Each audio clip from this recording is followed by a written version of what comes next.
What happens when Hollywood's most unflappable leading man is finally pushed to his limit? Live on national television. The lights on The View seemed to burn a little hotter that morning, as if they sensed what was coming. The usual chatter in the studio carried an undercurrent of tension, the kind that ripples through a room just before something unforgettable happens. The cameras zoomed in on Brad Pitt, seated with that familiar calm. The polite smile, the easy posture, the movie star grace. But behind his composed eyes, something flickered. Across from him, Sunny Hostin leaned forward, her expression focused, her tone measured. She was about to test that calm. Before we dive into the confrontation that would send Brad Pitt walking off the stage, make sure to subscribe to Prime Narrator, tap that like button, and comment below if you've ever seen a celebrity lose their cool on live TV. It helps the channel grow and keep stories like this coming. From the moment they returned from commercial, the tension was palpable. The audience felt it too. Their laughter quieter, their applause hesitant. Even Joy Behar, usually the first to crack a joke, sat unusually still. Whoopi Goldberg rested her chin in her hand, that unreadable half smile on her face, the one she wore right before the storm broke. The interview had started pleasantly enough.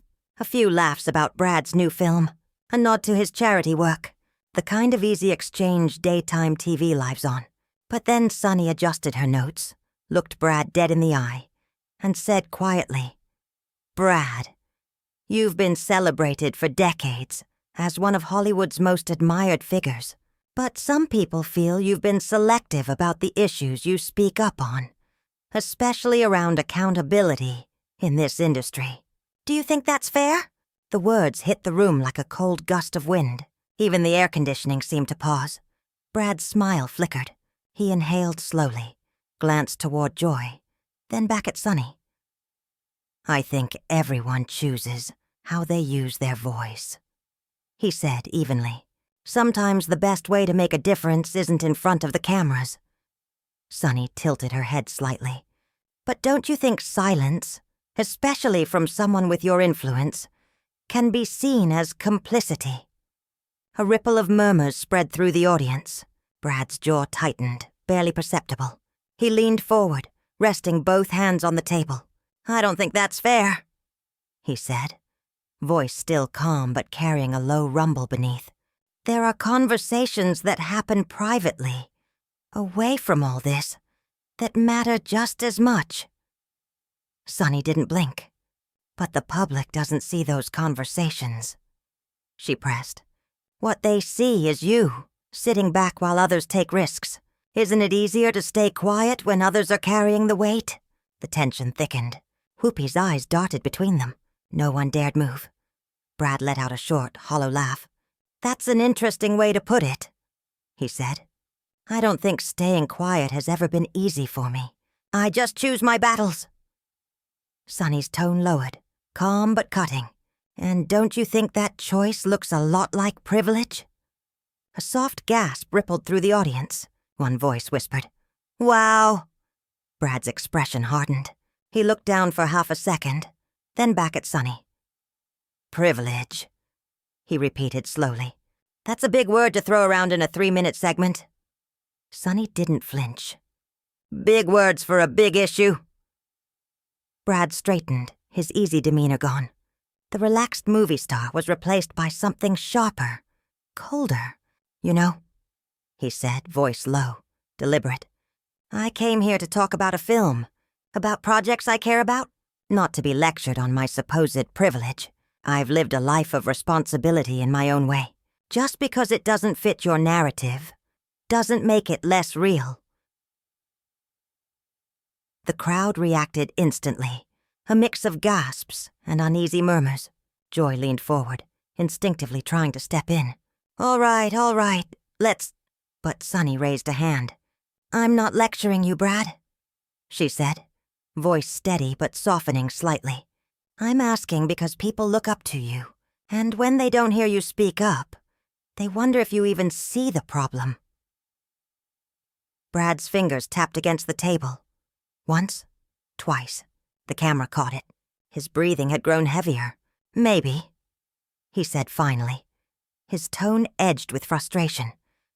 "The problem is that we've started expecting actors to be moral compasses. I'm not here to lead anyone. I'm here to tell stories." A silence followed, thick, fragile, dangerous. Sunny studied him, eyes narrowing just slightly, calculating her next move like a chess player about to make the defining play. "You can say that, Brad." Sunny's tone stayed calm, but there was an unmistakable edge beneath it. Quiet, cutting, deliberate. "You also know," she said, "that with your platform, staying neutral is a choice. And in times like these, neutrality is—" Brad's voice snapped before she could finish. "Don't tell me what neutrality is!" The words landed like a thunderclap. The studio gasped in unison. One of the cameras jolted slightly, the operator visibly startled. Even Whoopi's famously steady expression broke, her eyes widening as she sat upright. Brad blinked, the sharpness of his own tone seeming to surprise him, but the moment was already alive in the air. Raw, unfiltered, irreversible. He exhaled slowly, jaw tightening, his composure straining at the edges. The audience murmured softly, shifting in their seats. They knew they were witnessing something rare, a fracture in Brad Pitt's legendary calm. Offstage, a producer gestured wildly for the cameras to stay tight on the table. Sunny didn't flinch. Her voice dropped lower, soft but unyielding. "This is the conversation people have been waiting for you to have." For a heartbeat, their eyes locked. Brad's blazing with restrained fury, Sunny's steady and unblinking. The air between them felt electric, like the moment before lightning strikes. Then came the stage manager's signal, commercial break. The applause sign lit up, but no one clapped. No one even moved. The silence was heavy, reverent. Like a church right after the sermon no one saw coming. The cameras cut. The red light faded. The jingle for detergent or insurance played faintly in the background, absurdly out of place in the thick tension that remained. Brad stayed still, staring down at the polished table as if it held the answers he couldn't articulate. His hands were clasped tightly together. Sunny leaned back, her face unreadable, though her eyes never left him. Watching, assessing. Joy twisted the cap off her water bottle, the tiny click echoing in the quiet. Whoopi looked toward a producer, then back at Brad. Her brow furrowed, concern and curiosity mingling in her gaze. A floor manager leaned in quietly. "We're back in 30. Keep it smooth, folks." Brad didn't move. His fingers drummed once against the table, then stopped. Slowly he lifted his eyes first to Sunny, then to Whoopi. His voice was low, quiet enough that only those at the table could hear. "If this is going to turn into some public trial," he muttered, "I don't know why I agreed to come on." Whoopi tilted her head, voice calm but firm. "Nobody's putting you on trial, Brad. You know how this show goes. We talk about the real stuff." Brad gave a tight shake of his head. "Real stuff's fine, but there's a difference between a conversation and a cross-examination." Sunny stayed quiet for a beat, then replied, soft but direct. "It's not personal. These are the questions people ask." Brad's eyes flicked toward her. "Yeah," he said after a pause, his tone clipped. "But sometimes it feels like it's not about the questions. It's about the headline you get afterward." The floor manager raised his hand. 10 seconds. Brad straightened. His face reset itself. Jaw firm, expression smooth. The practiced calm of someone who's been famous too long to show a crack twice. The cameras blinked red again. The host's smiles brightened just enough for the return from break. The audience stirred, clapping politely on cue. "Welcome back to The View," Whoopi said, her voice carrying that blend of warmth and gravity. "We're here with Brad Pitt, talking about his new film and, well, a little more than that." The audience chuckled softly. Brad managed a small smile. "Happy to be here. he said evenly. But the ease was gone. Sunny leaned forward again, elbows resting lightly on the table, her voice smooth but purposeful. Brad, before the break, we were talking about the responsibility that comes with having a platform. I want to ask, do you think that responsibility has changed over time? Has fame changed what people expect from you? Brad's smile faltered again. He shifted slightly, then gave a soft laugh that sounded more like a sigh. You know, he said, I think fame hasn't changed as much as people think. What's changed is the noise around it. Everyone's got a phone, a platform, an opinion, Brad said, his voice steady but edged with fatigue. You can't breathe without someone saying you should have breathed differently. A few polite chuckles rippled through the audience, but Sunny didn't join them. Her gaze stayed fixed on him, cool and measured. But isn't that part of the job now? She asked. To deal with the noise? To use your voice in it? Brad met her eyes head on. I'm an actor, Sunny. I tell stories. I'm not a politician, not a preacher. I do what I can, in the ways I can. If that's not loud enough for some people... He spread his hands slightly, the gesture small but weighted. What more do you want from me? Sunny tilted her head just so. Sometimes silence can feel like a story, too. A soft collective oh rippled through the audience. Half awe, half discomfort. The tension that had been hovering returned, thicker than before. Joy Behar jumped in, her voice light and joking, trying to cut the rising heat. I mean, come on. Brad's got, 50 movies under his belt. Maybe he just wants a day off from saving the world. Laughter bubbled up in scattered bursts. But Brad didn't join in. His smile didn't move. He glanced at Joy, then back at Sunny, his voice low but deliberate. It's not about saving the world. It's about how much people think they're owed access to your thoughts. Sunny didn't blink.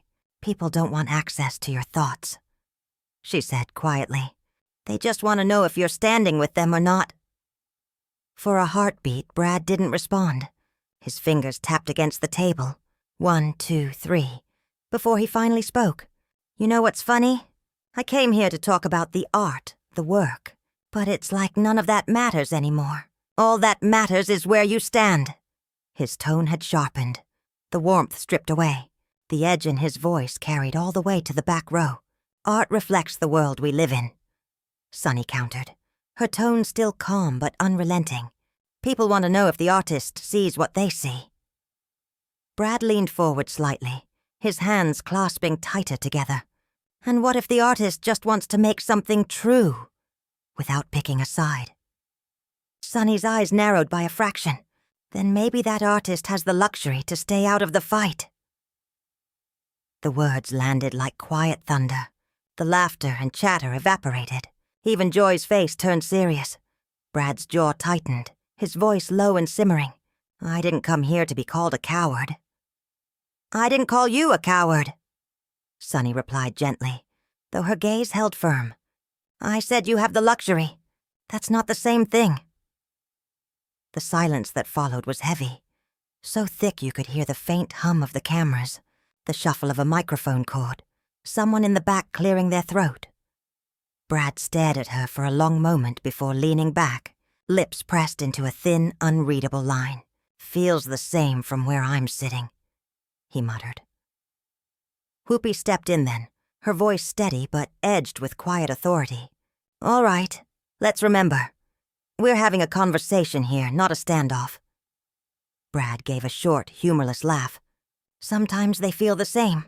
The tension didn't break. It deepened, pressing down on the room like humid air before a summer storm. Sunny's tone softened, but her resolve didn't waver. Brad, I think people just want to hear you say that you see them. That's all. Brad's gaze drifted toward the edge of the stage. Toward the exit, maybe. Or just somewhere quieter. When he looked back at Sunny, his voice was quieter too. But there was a brittle edge underneath. I see people, he said. I just don't think they always see me for who I really am. The words hung there, raw and unguarded. For the first time all morning, something human and hurt flickered in his tone. But it didn't ease the tension. It only made it heavier, more fragile. Then, another commercial break. The applause sign blinked to life again, but the audience clapped in scattered, uneasy bursts. The sound felt forced, mechanical. The stage manager shot a weary glance toward the host's table. Brad rubbed the back of his neck, his expression unreadable, eyes fixed somewhere beyond the cameras. Sunny sat back, calm on the surface, but her fingers were tightly interlaced. Whoopi leaned toward a producer, murmuring something under her breath. Joy took another sip of water, eyes down. When the cameras came back on, Brad's familiar smile had returned, but now it looked like armor, not ease. The conversation resumed, but underneath every word was that low, vibrating tension, like a fault line ready to split. No one knew it yet, but the breaking point was seconds away. The bright theme music kicked in for the third segment, all cheerful brass and morning show energy, but beneath it the air felt charged, electric. The red light blinked on. "Welcome back to the View," Whoopi said, her tone steady but weighted. "We're still here with Brad Pitt, talking about his new film, his work, and, well, a few other things that have come up." A polite ripple of laughter. Brad smiled at the camera, but his eyes stayed cool. You could see the tension still humming beneath the surface. Sunny leaned forward again, her tone even but deliberate. "Brad, I want to go back to something you said earlier. That you just want to tell stories, not pick sides. I understand that. But don't you think sometimes the stories we tell, or choose not to tell, say more than words ever could?" Brad's fingers tapped once against the table. The microphones caught it. The silence that followed stretched long enough for everyone to feel it coming.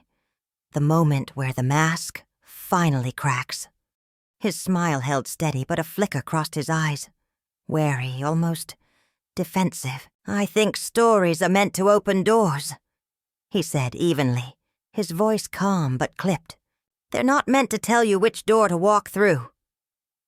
Sunny nodded slightly, acknowledging the thought but refusing to yield. "But isn't staying neutral in a story about injustice, about real harm, just choosing the side of silence?"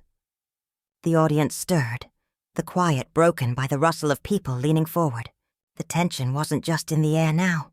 It had weight, a pulse.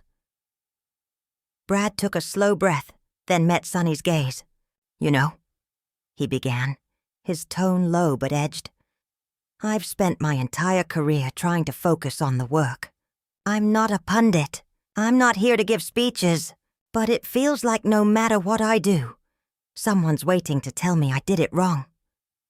Sunny's reply came measured, steady. "I don't think anyone's saying you're doing it wrong. I think they're asking you to recognize the power you have. A voice like yours can change how millions of people see something." Brad gave a short, humorless laugh, the kind that comes from feeling cornered. "That's a nice idea.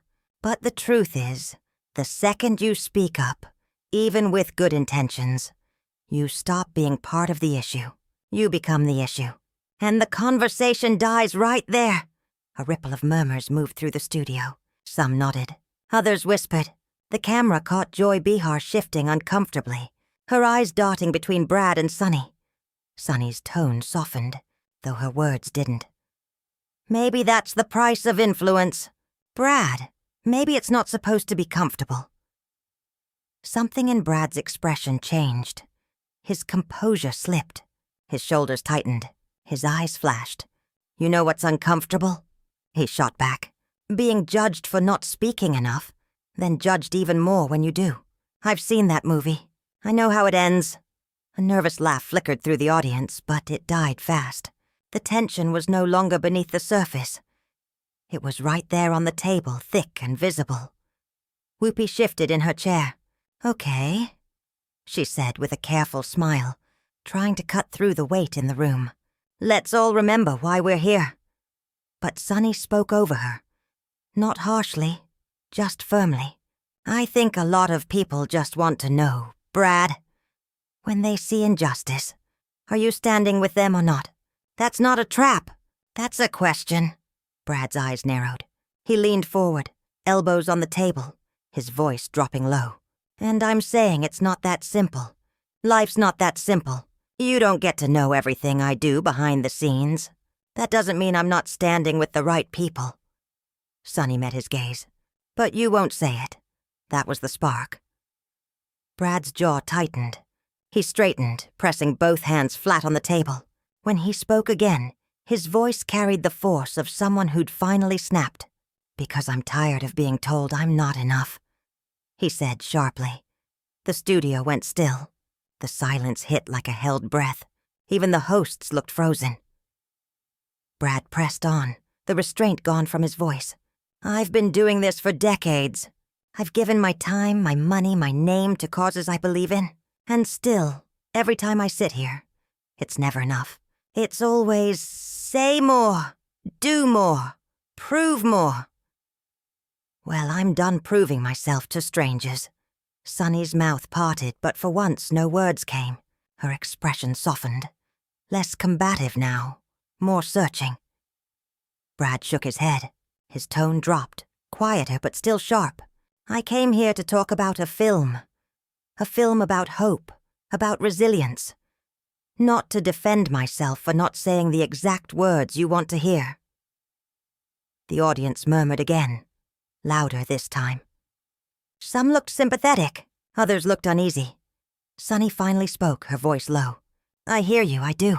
But I think people wanted to hear that hope from you, too. Brad gave a short, bitter laugh. Maybe they should stop looking for hope in actors. The words landed hard, cold, final. The room froze in that silence that follows something irreversible. Whoopi's voice broke through, soft and deliberate. Brad, take a breath. But he was already gone in his mind. His face had hardened. Decision made. His eyes moved from the audience, to the cameras, back to Sunny. I think I've said enough, he said flatly. He pushed back his chair. The scrape against the studio floor was louder than the blinking applause sign above the crowd. A producer off stage gestured frantically, mouthing, "Stay." But Brad didn't look. He stood, adjusted his jacket, and without another word, turned and walked toward the wings. The studio gasped as one. A ripple of shock breaking the silence. A few shouts followed, the flutter of phones being raised to capture what had just become a viral moment in real time. Brad! Joy called after him, half rising from her chair, but he didn't turn back. Sunny remained seated, her expression composed, but her eyes tracking him as he strode toward the wings. Whoopi let out a soft sigh, glancing from the cameras to the stunned audience. Brad's footsteps echoed, steady and unhurried, fading behind the heavy curtains. His empty chair sat beneath the studio lights like a monument, silent, stark, and impossible to ignore. The cameras panned briefly to the audience, wide eyes, parted lips, disbelief frozen on faces, then back to the table. For a long moment no one spoke. Finally Joy let out a low, incredulous laugh. Well, I guess we'll go to break. The applause sign blinked to life, but what followed was a hesitant patter of claps. Uneven, uncertain, like thunder after a lightning strike. Behind the scenes, chaos bloomed. Producers scrambled, phones buzzed, and whispers spread like wildfire. Audience members were already uploading clips before the show had even cut to commercial. Brad Pitt storms off the view. The captions read, Live TV meltdown. Tension explodes on set. The headlines were born before the network feed faded to black. When the cameras stopped rolling, the studio filled with hushed, urgent chatter. Stagehands hurried to the table. A producer leaned down to whisper something to Sunny, who nodded slowly, her calm expression concealing the weight in her eyes. Backstage, Brad stood near the exit, his back against the wall, breathing slow and deliberate. A publicist murmured something at his side, but he only shook his head, gaze fixed on the floor. Around him, crew members moved quickly, the sound of commotion rising and falling. But Brad didn't move. He wasn't angry, just done. By the time the show returned from commercial, he was gone. Whoopi faced the camera, her voice measured but tinged with empathy. As you've just seen, Brad has left us for the day. These conversations can be hard, but they're important. They make us think, reflect, and grow. Joy tried for a lighter note, forcing a small smile. Well, I guess we'll have to invite him back, if he's willing. A ripple of uneasy laughter followed, thin but polite. The mood had shifted. Everyone felt it. Sunny sat in silence, her hands clasped before her. When she finally spoke, her voice was low but steady. I hope he knows it wasn't an attack. Sometimes the hardest questions are the ones we most need to ask. The words lingered, unanswered. The producers tried to pivot to lighter topics, but the shadow of what had just happened refused to fade. The final camera shot widened, capturing the hosts at the table. One seat still empty. It said more than anyone could. In the hours that followed, the internet exploded. The clip of Brad standing, the scrape of his chair echoing beneath studio lights, looped endlessly across Twitter, TikTok, and Instagram. Headlines screamed across entertainment sites. Brad Pitt walks out on The View. Actor snaps after heated exchange with Sunny Hostin. TV chaos, the walk-off everyone's talking about. Hashtags trended worldwide. Brad Pitt walks off. The clash, Sunny vs. Brad Sum, praised him. Finally, someone standing his ground. One post read, while others criticized him for walking away from accountability. Memes surfaced within hours. Brad's steely expression captioned, "When you're done explaining yourself to the world." By morning, the clip had millions of views. Comment sections were battlegrounds, half defending his dignity, half calling him evasive. Fans cited his charity work and quiet activism. Critics argued that silence was no longer neutral. When The View aired the next day, the empty chair was still there, gleaming under the lights. The hosts addressed the incident briefly, calm, professional, but careful. The tension lingered beneath every word. What had unfolded wasn't just a celebrity walk-off. It was something deeper. A collision between personal boundaries and public expectation, between private conviction and the relentless demand for public stance. It showed how even the most composed figures can fracture under the constant pressure to perform not as artists, but as symbols. And now, as the screen fades from that charged studio to you, the viewer, one question remains. Was Brad Pitt right to walk away? Or was Sunny Hostin right to press the question? Tell us what you think in the comments. And if you want more unforgettable moments from live television, raw, real, and unscripted, hit subscribe to Prime Narrator and keep these stories alive. Because sometimes, the most powerful drama isn't written. It just happens. Live before millions. The camera pulls back one last time, the echo of that empty chair still hanging in the air, as the narrator's voice fades to a final, haunting whisper. Moments like this remind us, no matter how famous, no one is immune to the power of a single pointed question.